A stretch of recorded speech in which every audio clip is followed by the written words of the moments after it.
Hi guys! Welcome back again sa aming channel and welcome naman para sa mga baguhan dito sa aming channel.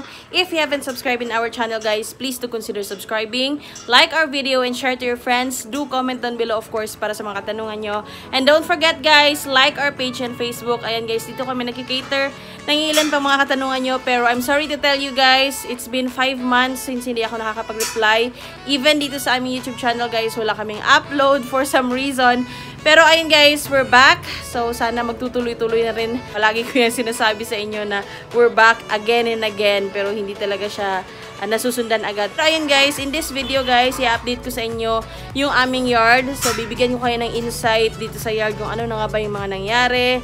Kung meron pa ba kami mga manok, mga sisiw, or kung ano pa bang mga iilang nangyari sa ating mga shamo dito or mga alagang shamo. Nandun si partner, nagliligo siya ng mga iilang naming alaga. So may mga ilang nagbago guys, may mga iilang nadagdag, at meron din mga iilang nabawas of course. Hindi namin yan may kakaila kasi nga as a breeder, parte yan. Sa pag-aalaga ng mga manok ay meron talaga mga ilang instances na hindi natin inaasahang mangyari, pero at the same time, kailangan nating maging handa. So ayun, punta na muna tayo sa likod kasi nandun si partner. Meron siya mga ilang manok na nililigo as of the moment. So ayun guys, tara at punta tayo doon. So, ayan guys, dito tayo kay partner guys. Hi guys, ayan. So guys, yung nililigo niya guys is si Goki yan. Ayan siya guys. So, niligo ni partner kasi medyo masama yung pakiramdam niya. Napansin namin yung nakaraang araw, hindi siya masyadong kumakain. So, yan yung sinasabi ko sa inyo guys na kung minsan, epekto rin ng panahon and hindi natin inaasahan na, ayan nga.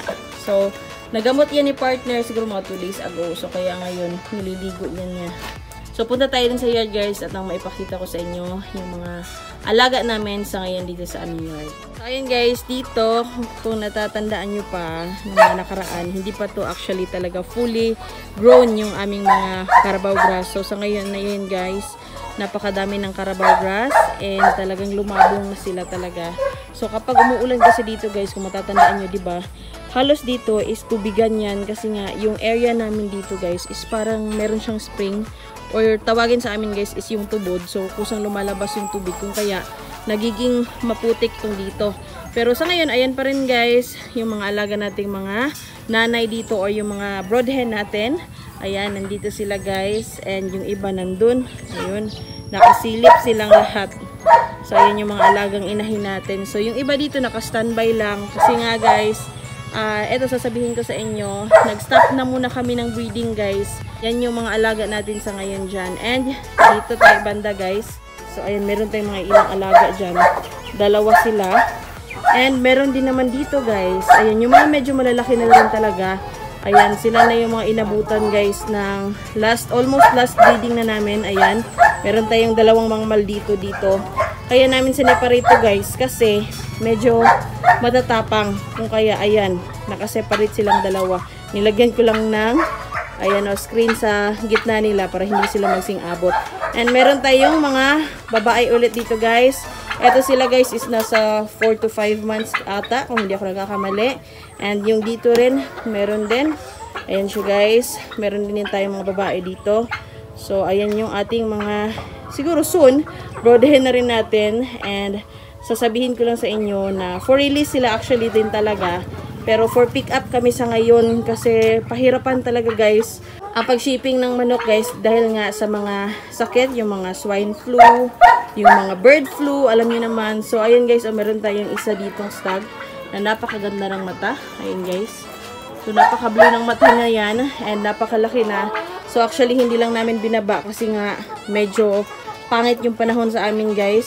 Ayun. Ayan, ang ganda ng mga mata niyan guys. Napaka-maulan kasi guys, kaya hindi na namin binaba. So hindi na kami nag-attempt kasi ayaw namin na magkasipon or anything. So mas mapapalaki pa yung gastos namin. So meron tayong isang broodhen dyan guys.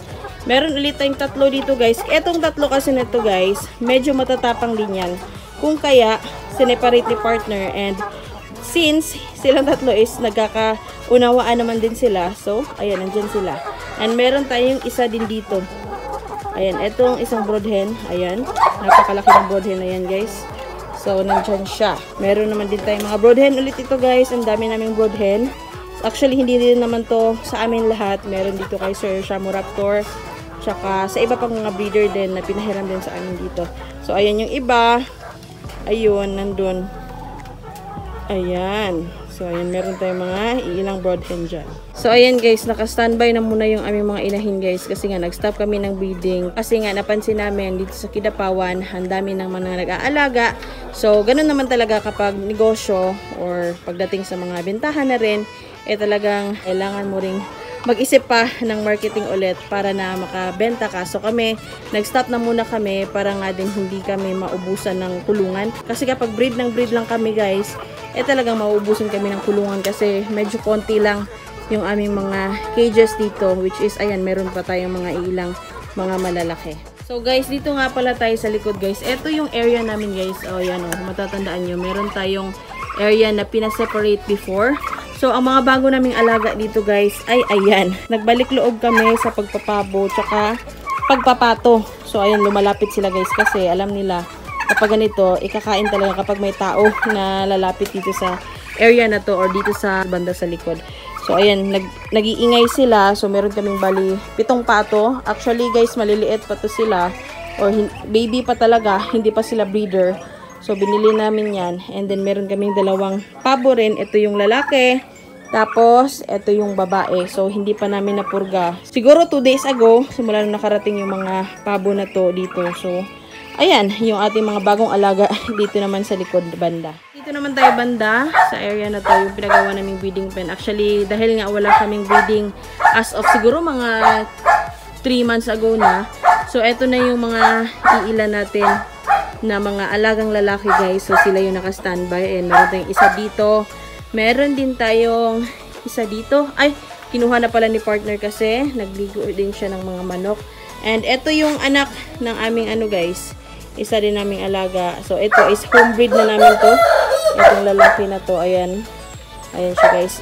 Halos itim yung nakalagay dito ng mga shamu natin guys. And we have Raptorio here. Ayan yung kay Sir Flint. So, shoutout nga pala sa iyo Sir Flint. Yung mga lalaki namin usually ay tinali na ni partner. And ayun nga pala yung niligo ni partner kanina, si Goki. Ayan, so nilagay kasi namin yung si Goki dito para nga makapagpahinga na muna. And yung hitara namin guys, ayan siya. So dito yung nakasanayan niya talaga. So ito talaga yung spot niya. So napakalaki ng katawan. Meron nga pala kaming homebreed na nito na anak niya. Papakita ko sa inyo mamaya. Yun yung last na papakita ko sa inyo na rooster na meron kami na tinali na rin talaga namin or nilansad kung sa Bisaya pa guys. Pero ayan, meron tayong isa rin dito. Ayan, ang dami na namin tinali guys kasi nga lack of ano na din talaga, cages. So dito guys, oh, baka mag-confuse kayo, baka nag-aaway. Ito kasi guys, hindi kasi siya lumalaban doon kasi yun, mas patanda yun. And wala pa siyang guts. So siguro later on, kapag meron na siyang guts, babantayan na lang din natin talaga. So ayan yung ating tsunami guys. Ayan siya. Ayan. So, ayan sila. And ito, yung isa kaninang kulungan or sa breeding pen na walang laman. Ayan, kinuha ni partner para liguin. Bitin din yan guys. Meron tayong isa doon na napakadumi na. Kasi nga guys, maulan dito sa amin ngayon and medyo ngayon lang din umaraw. We have also Apollo here guys. Ayan, hindi na na-breed guys. And meron tayong mga ilang broadhen dito guys na nakaabang rin always. Kasi nga, kapag merong lumalapit na tao, akala nila kain na. So, ayan. Nandito nga pala yung aming Jurassic guys. Ayan. Hindi ko alam kung mag-aaway ba sila or hindi. Parang hesitant yung isa kasi medyo maliit. Pero ayan silang dalawa guys. Ayan. Etong isa, medyo kinapo sa height. Etong isa naman guys, sobra sa height din naman to. Ayun. Ayun siya. And etong isa. Ayan. Meron ding nakatali dito na bago lang din guys. Kabatch kasi nila yan. Kaya dyan din naglalagi yung mga broodhen. Yung lalaki na sinasabi ko sa inyo, Belgian din yan. Kung mapapansin nyo sa kulay guys, kulay abuhin. Ayan o. So tulad ng tatay niya, ganun rin. Ganun din yung kulay. Anak ito, neto. Ayan yung ating Belgian. And Jurassic nga pala guys. Ayan o. Always kain lang din yung hinahanap nito. Ayan. Dito naman tayo guys sa sinasabi ko sa inyo anak ng aming hitara. Ito bali homebreed na namin to. Ayan, meron na kaming napalabas na hitara na kami talaga yung nag-breed. So, ayan siya guys, oh. Ayan, napakaganda rin. katulad ng kanyang tatay. Meron pala tayong mga iilang sisiw dito. Ito yung pinaka-last talaga na batch ng aming breeding guys. Ito nakaseparate din yan kasi medyo matapang din. So, ayan yung ating mga ilang sisiw. Napaka-konti na lang din talaga guys. And meron naman tayong isa rin dito. Ayan din siya guys. Na nilagay ko na lang din talaga dyan. Tinali ko na lang yung dog cage kasi ang tapang-tapang. So, napakahirap nila talaga i-manage guys kapag nagsa-start na sila na maging matapang. Kung natatandaan nyo si Taurus guys, yung galing kay Sir Dato Chino. Ito na yung kanyang naging produce guys or yung kanyang anak. Ayan. Ito na siya guys. Ayan, mas malaki to actually kay Taurus. Pero at the same time, naging happy naman din kami guys. Kasi nga, meron talagang na-produce to yung aming Taurus. So, ganyan yung kanyang mata guys. Oh. Ang nanay naman ito guys is yung galing kay Sir Hutako sa Norte. So, ito yung naging produce nila guys. Ayan. Medyo baby pa to guys. Nasa 4 months pa siguro to. And ayan na yung kanyang itsura. And hopefully, ayan, mapakita natin yung paglaki niya dito sa ating channel. And ito is for keep talaga siya guys. Ayan. Ayan. Medyo baby pa talaga to siya. Ayan yung ating manok na Hutako guys. So update lang din tayo kapag nasa mature age na yung ating alaga na ito. So hindi ko pa alam kung ano ipapangalan natin. Pero ayan yung kanyang itsura guys. So yun nga guys, yung aming update sa aming yard sa ngayon, hindi masyado ganun karami yung sisiw namin kasi ayun nga yung rason, nag-stop ng breeding na muna kami. And ayun, sana nag-enjoy kayo sa ating munting video for today. So ayun lang muna sa ngayon guys, and if you haven't subscribed again, please do consider subscribing. Please do like our video and share to your friends. Do comment down below para sa mga katanungan nyo. Don't forget again guys, like our page on Facebook. So ayun lang muna sa ngayon guys. Please do good everybody. Goodbye and peace out!